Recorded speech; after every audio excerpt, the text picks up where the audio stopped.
Alors, je vous propose une petite vidéo qui vous explique la correction sur la petite interro, l'exercice noté que je vous avais donné. Donc, sur les probabilités, donc je vous rappelle dans l'exercice 1, donc on choisissait une carte au hasard dans un jeu de 32 cartes. Dans un jeu de 32 cartes, il y a le 7, le 8, le 9, le 10, le valet, la dame, le roi et l'as. On n'a pas le 2, le 3, le 4, le 5 et le 6. Et toutes ces cartes-là existent en 4 couleurs, ce qu'on appelle des couleurs avec les cartes. C'est cœur et carreau, qui sont rouges, et pique et trèfle, qui sont noirs. Les figures dans un jeu de cartes, c'est le valet, la dame et le roi. On définissait 3 événements. L'événement A, c'est le fait de choisir une carte qui est une figure. Donc un valet, une dame ou un roi. L'événement B, c'est le fait de choisir une carte qui est un roi uniquement. L'événement C, c'est le fait de choisir une carte qui est un carreau uniquement. Première question, déterminer la probabilité de l'événement A, P2A, ici. Probabilité de l'événement A, donc c'est la probabilité de tirer une carte qui est une figure. Les figures, on vient de dire qu'il y a le valet, la dame et le roi, donc il en existe 3, mais il en existe 3 pour chacune des couleurs, sachant qu'il y a 4 couleurs, cœur, carreau, pique et trèfle. Il y a donc 3 x 4, 12 cartes qui sont des figures, sur un total de 32. Donc la probabilité de l'événement A, 12 chances sur 32, ce qui nous donne 0,375, soit 37,5% de chance. Deuxième question. Soit l'événement B, alors ce petit signe qu'on a vu en cours, le petit pont là qui est écrit ici, veut dire inter C. Je vous rappelle donc, et c'est ce qu'on vous demandait de faire ici, de définir cet événement, que cela signifie que la carte choisie appartient à B, donc B, c'est-à-dire que c'est un roi, donc la carte choisie est un roi, et le petit pont se traduit dans une phrase par la conjonction « et », c'est-à-dire qu'il faut que ça soit un roi et un carreau, c'est-à-dire ce qui correspond à l'événement C. B inter C, il faut que ça soit donc un roi et en même temps un carreau, c'est-à-dire qu'il n'existe qu'une carte dans les 32 qui correspond à ça, c'est le roi de carreau. Du coup, question suivante, quand on vous demandait de calculer la probabilité de B inter C, il suffisait de faire le calcul suivant, une chance sur 32, on a une carte qui correspond à cet événement-là sur un total de 32, ce qui fait environ 0,031, soit 3,1%. Voilà pour l'exercice 1.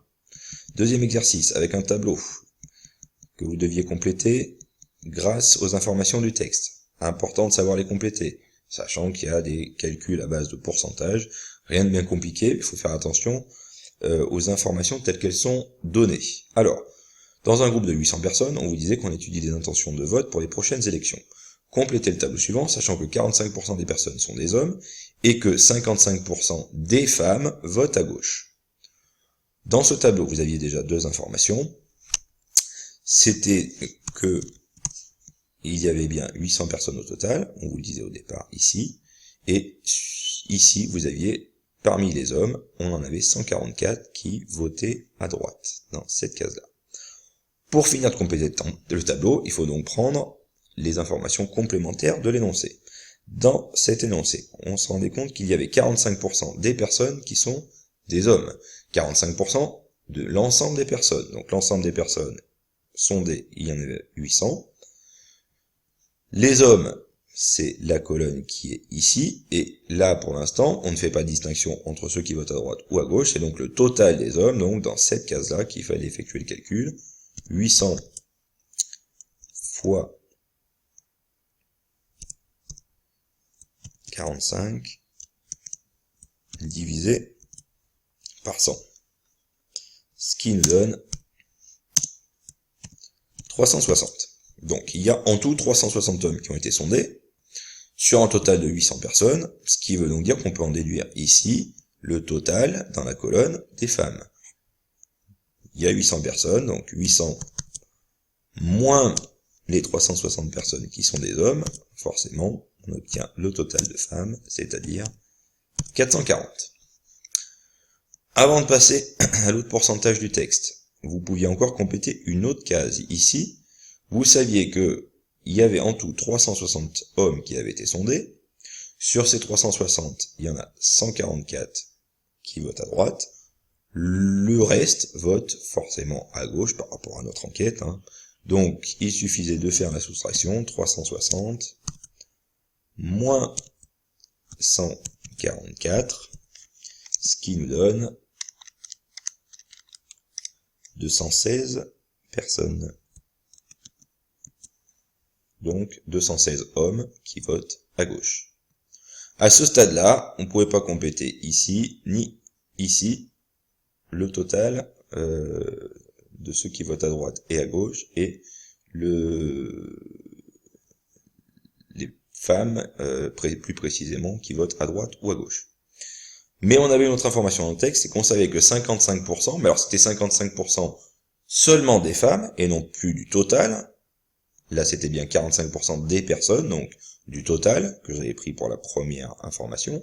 Là, c'est 55% des femmes uniquement, qui votent à gauche. Donc, les femmes, je sais qu'elles sont au total 440. Je vais calculer combien ça fait 55% sur ces 440 femmes, et je les mets dans la colonne, dans la case qui correspond aux femmes qui votent à gauche. Donc les femmes, c'est là, celles qui votent à gauche, c'est cette case-là.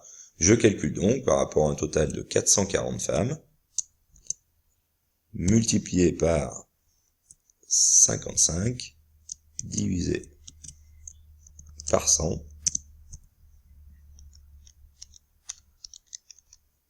ce qui nous donne 242 femmes votent à gauche. À ce stade, on peut en déduire celles qui votent à droite. Il y a 440 femmes qui ont été sondées, 242 comptent voter à gauche, le reste comptent voter à droite, donc 440 moins 242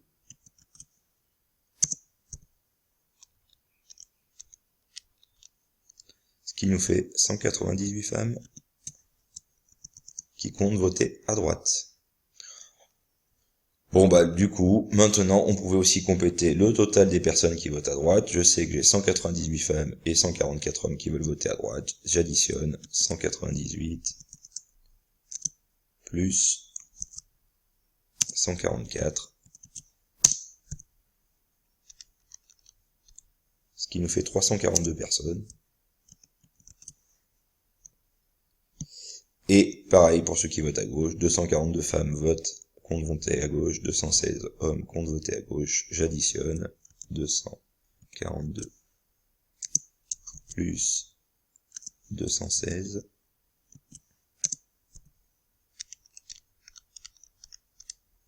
ce qui nous fait 458 personnes.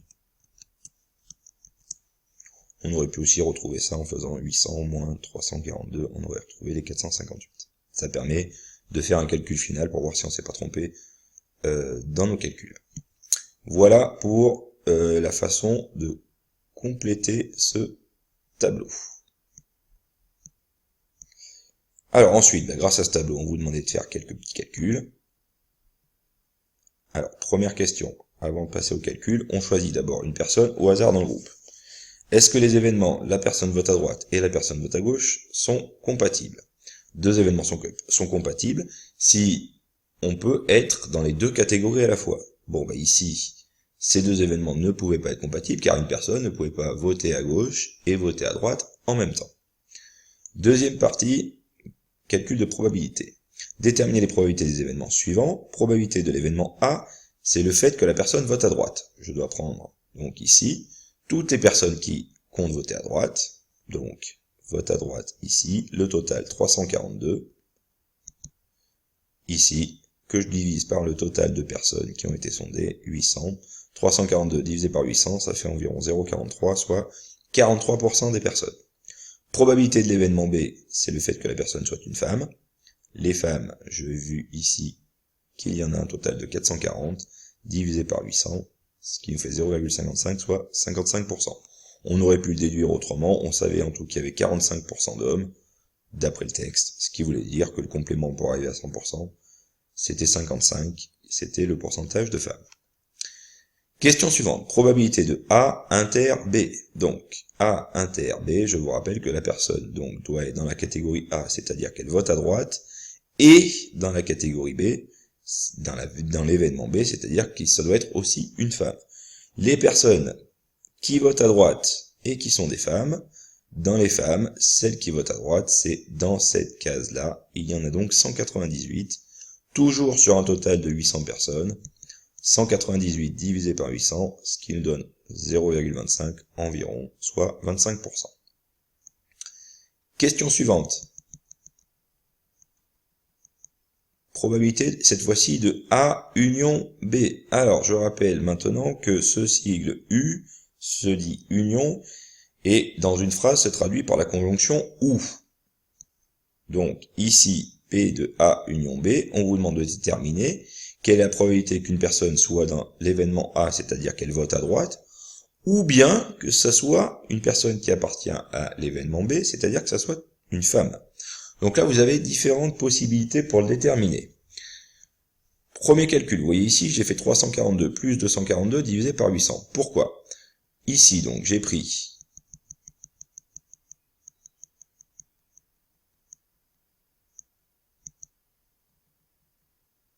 donc, il faut que la personne soit vote à droite ou soit une femme. J'ai pris toutes les personnes qui votaient à droite, 342, et j'y ai rajouté les personnes qui sont des femmes que je n'ai pas comptées, vu que la personne peut être une femme ou une personne qui vote à droite. Donc j'ai pris tous ceux qui votaient à droite, 342, j'ai rajouté les 242 qui sont ici, pour ne compter que les femmes qui votent à gauche que je n'avais pas comptabilisées, en prenant bien garde de ne pas prendre celle-ci que j'ai déjà comptabilisée dans les 342. Donc 342 plus 242 divisé par 800. Autre possibilité. J'aurais pu faire aussi 440 plus 144. Pourquoi? Divisé par 800 toujours. Parce que j'aurais pu aussi prendre, vu que la personne peut être une femme, peu importe ce qu'elle vote, donc il y a 440 femmes, ou alors ça peut être une personne qui vote à droite. Donc, je prends ces 440 femmes, et je rajoute les personnes qui votent à droite que je n'ai pas encore comptabilisées. Eh ben, ce sont les hommes qui sont ici. Donc, 440 plus 144, j'aurai bien l'ensemble des personnes qui sont soit une femme, soit qui votent à droite. Dernière possibilité, vous voyez ici, j'ai fait 342 plus 440 moins 198. Pourquoi? J'ai aussi la possibilité de me dire, je prends tous ceux qui votent à droite, donc 342. Toutes les femmes, 440, donc j'additionne 440 plus 342, mais si je fais mon calcul de cette manière-là, il y a 198 femmes que j'ai comptées dans les deux catégories. Je les ai comptées dans les 440 femmes au total, et dans les 342 personnes qui votent à droite au total. Donc si j'additionne ce 342 et ce 440, il faut que je pense à enlever 198 personnes que j'ai comptabilisées deux fois. Bon, tous ces calculs que vous pouvez effectuer, ces trois calculs-là que je vous ai présentés, vous donnent exactement le même résultat, c'est-à-dire environ 0,73, soit 73% des personnes. Dernière question, on vous demandait de calculer la probabilité de A bar inter B. Alors, quand on met une barre au-dessus d'un événement, je vous rappelle que ça veut dire que c'est l'événement contraire. Donc, comme l'événement A, c'est une personne qui vote à droite, le contraire, c'est que la personne vote à gauche. Le petit sigle inter qui veut dire et, B, c'est une femme. La personne vote à gauche et c'est une femme. Je regarde dans mon tableau. Parmi les femmes, celles qui votent à gauche, il y en a 242, toujours sur un total de 800. 242 divisé par 800, ça nous donne 0,30, soit 30%. Voilà pour la correction.